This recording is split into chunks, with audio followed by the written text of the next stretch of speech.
damai sejahtera dari Allah Bapa dan dari Tuhan Yesus Kristus menyertai kamu. Amin. Shalom Bapak Ibu, saudara-saudari yang terkasih di dalam Yesus Kristus.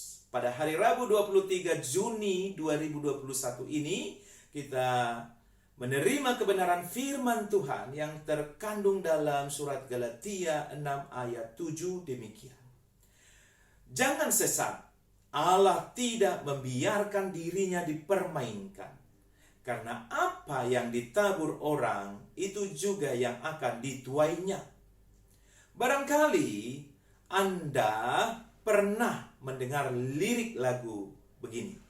Molo sinuan gadong, gadong do natubu. Molo sinuan kacang, kacang do natubu. Molo sinuan nadenggan, nadenggan do naro. Molo sinuan narwa, narwa do naro. Artinya, jika kita menabur atau menanam benih ubi, kita akan menuai ubi. Jika kita menabur benih kacang, kita akan menuai kacang. Jika kita menabur kebaikan, kita akan menuai hal-hal yang baik.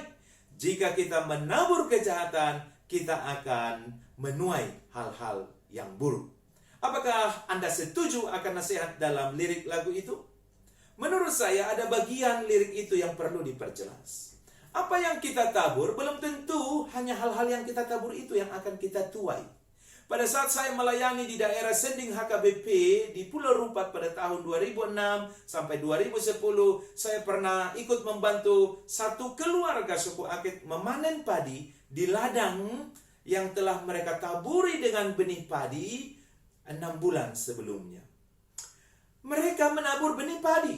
Tetapi ketika tiba masa panen, saya melihat tanaman padi tumbuh tinggi beserta semak belukar. Sehingga kami sangat mengalami kesulitan pada saat itu. Jadi, meskipun benih yang baik kita taburkan, namun hasilnya pasti mengecewakan jikalau kita tidak merawatnya. Karena apa yang ditabur orang, itu juga yang akan dituainya. Demikian ditegaskan oleh Rasul Paulus. Apakah nasihatnya itu soal kegiatan bertani? Tentu saja tidak. Penegasan Rasul Paulus itu tertuju pada pilihan kita. Melakukan segala hal untuk memuaskan keinginan daging, atau melakukan segala hal seturut dengan tuntunan Roh Kudus. Setiap pilihan pasti ada konsekuensinya.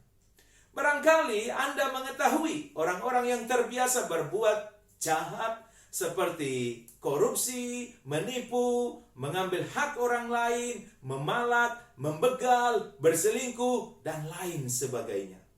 Dengan kekuasaan yang ada pada mereka, mereka tidak tersentuh hukum yang berlaku di negara ini. Mereka tampaknya sehat dan baik-baik saja. Tetapi apakah hukum Tuhan tidak sampai kepada orang-orang yang melakukan kejahatan tersebut? Mereka pasti menuai hukuman dari Tuhan. Dalam Galatia 6 ayat 8 sampai 10, Rasul Paulus menegaskan, sebab barang siapa menabur dalam dagingnya, ia akan menuai kebinasaan dari dagingnya. Tetapi barang siapa menabur dalam roh, ia akan menuai hidup yang kekal dari roh itu. Janganlah kita jemu-jemu berbuat baik. Karena apabila sudah datang waktunya, kita akan menuai jika kita tidak menjadi lemah. Karena itu, selama masih ada kesempatan bagi kita, marilah kita berbuat baik kepada semua orang, tetapi terutama kepada kawan-kawan kita seiman. Di hari yang dikaruniakan Tuhan ini, marilah kita tekun atau tidak jemu-jemu berbuat baik. Kita memakai peran, pekerjaan, jabatan, dan pengaruh kita hanya untuk melakukan hal-hal yang baik seturut tuntunan Roh Kudus. Mengapa demikian? Karena kita ini telah menerima anugerah atau kasih karunia Allah dengan iman kita di dalam Yesus Kristus. Sehingga kita mewarisi hidup kekal dalam surga. Roma 6 ayat 23b, Efesus 2 ayat 8 sampai 10. Hasil dari ketekunan kita berbuat baik hari demi hari pasti tidak akan mengecewakan kita. Hari ini kita berkesempatan melakukan hal-hal yang baik di dalam keluarga dan ruang publik kehadiran kita. Di masa pandemi COVID-19 ini pun kita berkesempatan berbuat baik dengan melakukan protokol kesehatan, keluar rumah hanya untuk melakukan urusan yang sangat penting, membantu tetangga yang sedang isolasi mandiri, menghibur orang yang sedang berduka cita, sedih, takut, dan khawatir. Selamat menabur kebaikan. Amin. Kita berdoa.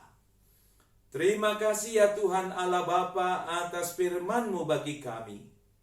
Engkau mengingatkan kami, orang-orang yang telah menerima anugerah kasih karunia-Mu, yaitu hidup kekal di dalam Yesus Kristus.